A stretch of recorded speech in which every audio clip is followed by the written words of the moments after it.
These dogs play a tremendous role in force protection and in keeping troops safe around the world. So there's always a very strong bond between the dog and the handler, and that takes time to develop. And it's critical for the dog to work effectively, that they trust their handler and that the handler believes in the dog. And so that bond is just very critical to the job that they do. I found one IED. How many people did I save? I don't keep count. How do you evaluate that? You can't really. But just countless. We'd say countless lives are just being saved by these dogs. My name is Richard Morrison. I'm a staff sergeant. Amy and I have been together for over a year. During that time, I trained her to attack and search for people. She came to us as just an explosive detector dog. So like I said, I had to train her to attack and search for people. And then shortly after I did that, I went to Afghanistan for about 6 months. And we've had our troubles. She's bitten me a couple times, but you just can't take your emotions out on the dog, like that kind of stuff. So she's always going to be loyal to me, no matter what happens. She's always going to be right there with me. Right. Colonel Cheryl Sofley. I'm the director of the Lieutenant Colonel Daniel E. Holland Military Working Dog Hospital here at Lackland Air Force Base.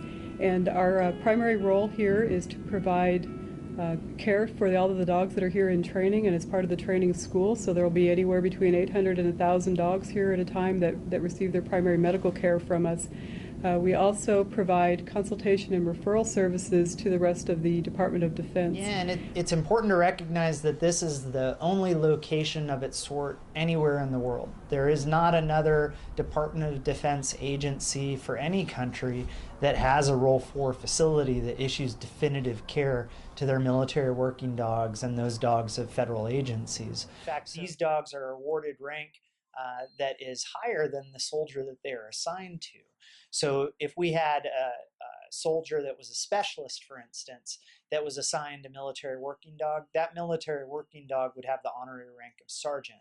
And that's important in order to emphasize the respect between the two.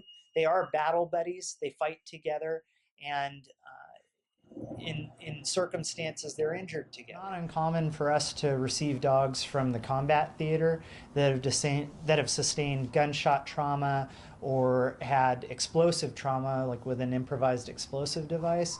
And those dogs come in with limbs that are oftentimes compromised, that need repair. So the surgical procedure today is aimed at going into the knee joint, cleaning out the scar tissue.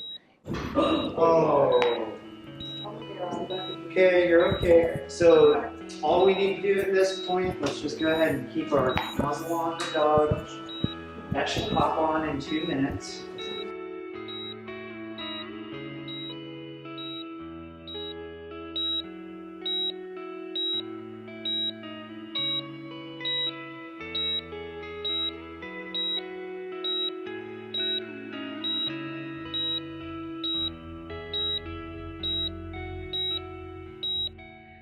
Had one dog team where they were in a vehicle that was struck with a rocket-propelled grenade, and he actually got permission from his doctor to come over and spend the days in the vet clinic to sit with his dog because he was just concerned that the dog was going to be lonely or anxious without. I'm Major Henderson, and I'm the chief of the rehabilitation service at the Military Working Dog Hospital at Lackland Air Force Base. We take care of post-operative patients after surgery.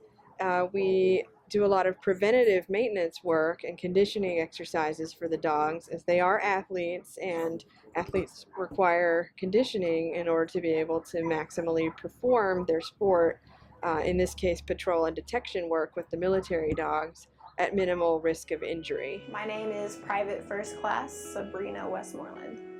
The bond, it's just like the bond between two people, the longer you're with them, the better it's going to be.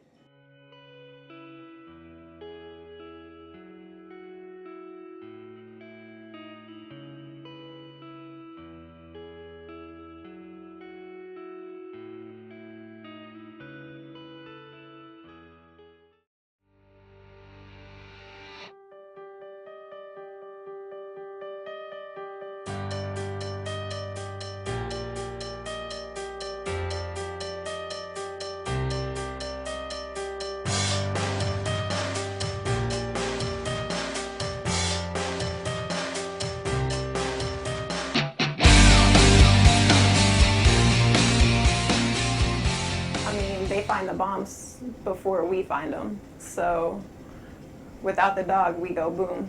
That's not a good thing for anybody.